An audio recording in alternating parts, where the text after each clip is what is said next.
அனைவருக்கும் வணக்கம். நீங்கள் நம்ம சேனலுக்கு புதுசுன்னா பக்கத்தில் இருக்கிற பெல் பட்டன் அமைத்தி சப்ஸ்கிரைப் பண்ணிக்கோங்க. காத்து வாங்க போனேன், ஒரு கவிதை வாங்கி வந்தேன், அதை கேட்டு வாங்கி போனால் அந்த ஆஹா, பாட்டு முடியறதுக்குள்ளே வந்துட்டான் ஐயா. இன்னைக்கு இவன் நம்மளை போட்டு வாங்கிறதுக்குள்ளே நாம் இவனை போட்டு வாங்கிட வேண்டியதுதான்.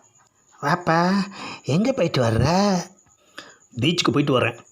ஆஹா, நம்ம பாடினது ஒருவேளை இவன் காது கேட்டுருச்சோ? கேட்டிருக்கும், அதான் கரெக்டாக பிட்ட போடுறான்.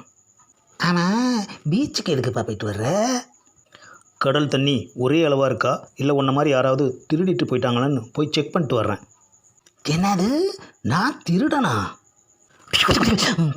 ஏப்பா அறையிற? பீச்சுக்கு எதுக்கு போவாங்க?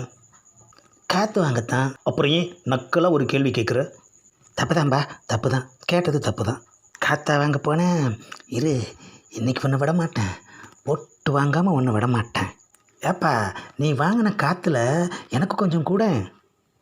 வழக்கமாக நாம தான் நக்கல் பண்ணுவோம், ஆனால் இன்றைக்கி இவன் நம்மளையே நக்கல் பண்ணுறானே. இவனை விடக்கூடாது. 1 கிலோ காற்று 100 ரூபா. என்ன அது, நம்ம கிறுக்குத்தனமாக ஒரு கேள்வி கேட்டால் இவன் லூசுத்தனமாக ஒரு பதில் சொல்கிறானே. ஆஹா, இவனை விடக்கூடாது. காற்றுக்கே காசா, எப்படி கொடுக்குறான்னு பார்க்குறேன். ஏப்பா, கொஞ்சம் விலை கம்மி பண்ணிக்க கூடாதா? அப்படின்னா காற்றோட எடை கம்மியாக இருக்கும், பரவாயில்லையா? யாரை ஏமாற்ற பார்க்குற? இந்தாப்பா 500 ரூபா, 5 கிலோ காற்று கொடு. அளவு கொஞ்சம் கூட குறையக்கூடாது, புரியுதா? வெளியில் போய் நான் எடை போட்டு பார்ப்பேன். ஆஹா, பணத்தையும் வாங்கிட்டானே, இப்போ எப்படி காற்று கொடுக்க போகிறான்? ஆமாம், நான் கொடுக்குற காற்றை நீ எதில் வாங்குவ? ஏப்பா, விற்கிறது நீ தானே, எதுலையாச்சும் போட்டு கொடு.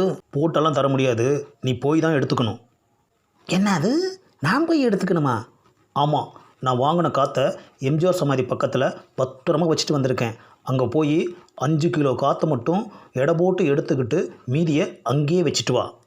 அதிகமாக எடுக்கணும்னு நினச்ச ஏடகுடமாக ஆகிடும். ஏமாற்றிட்டான் ஐயா, நல்லா ஏமாற்றிட்டான் ஐயா. இன்றைக்கி பீச்சுக்கு போன வகையில் 500 ரூபா லாபம். ஆஹா, நாம் இவனை போட்டு வாங்கலாம்னு நினச்சா இவன் நம்மளை போட்டு வாங்கி இருந்த 500 ரூபாயையும் ஆட்டையை போட்டு போகிறானே ஐயா. இவன் பேச்சை நம்பி காற்றுக்கு காசு கொடுத்த ஒரே ஆள் நான் தான் ஐயா.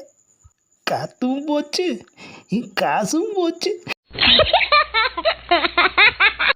இந்த பதிவை லைக் பண்ணுங்கள், ஷேர் பண்ணுங்கள், மறக்காமல் சப்ஸ்கிரைப் பண்ணுங்கள்.